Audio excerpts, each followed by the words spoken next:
திருவள்ளூர் மாவட்டம் அத்திவாக்கம் பகுதியில் 5 மாதங்களுக்கு முன் திருமணமான கல்லூரி மாணவி கௌசல்யா சமையல் அறையில் தவறி விழுந்து இறந்ததாக கூறப்படும் நிலையில் தன் மகளின் மரணத்தில் மர்மம் இருப்பதாக கூறி கௌசல்யாவின் பெற்றோர் அளித்த புகாரின் பேரில் போலீசார் விசாரணை நடத்தி வருகின்றனர்.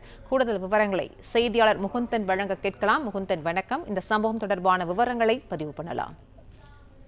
வணக்கம். திருவள்ளூர் மாவட்டம் பெரியபாளையம் அடுத்த அத்திவாக்கம் பகுதியைச் சேர்ந்த முருகன் என்பவர் மகள் கௌசல்யா. இவர் சென்னையில் உள்ள மகளிர் கல்லூரி ஒன்றில் பிஎஸ்சி கணிதம் முடித்து பொன்னேரி தனியார் கலையியல் கல்லூரியில் பிஎட் 2ஆம் ஆண்டு பயின்று வருகிறார்.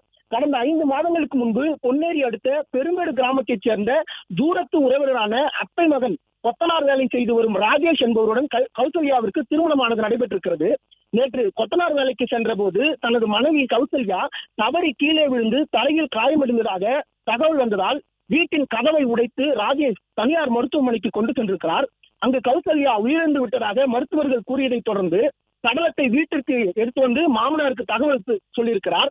இதனைத் தொடர்ந்து பெண்ணின் தந்தை வந்து பார்த்தபோது கௌசல்யாவின் தலை முகத்தில் காயங்கள் இருந்ததால் தனது மகளின் மரணத்தில் சந்தேகம் இருப்பதாக கூறி பொன்னேரி அரசு மருத்துவமனைக்கு கொண்டு சென்றிருக்கிறார்.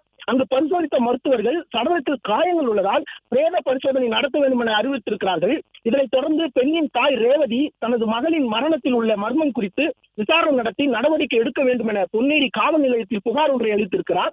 இந்த புகாரின் பேரில் பொன்னேரி போலீசார் கௌசல்யாவின் கணவர் ராஜேஷை காவல் நிலையம் அழைத்து வந்து விசாரணையானது நடத்தி வருகின்றனர்.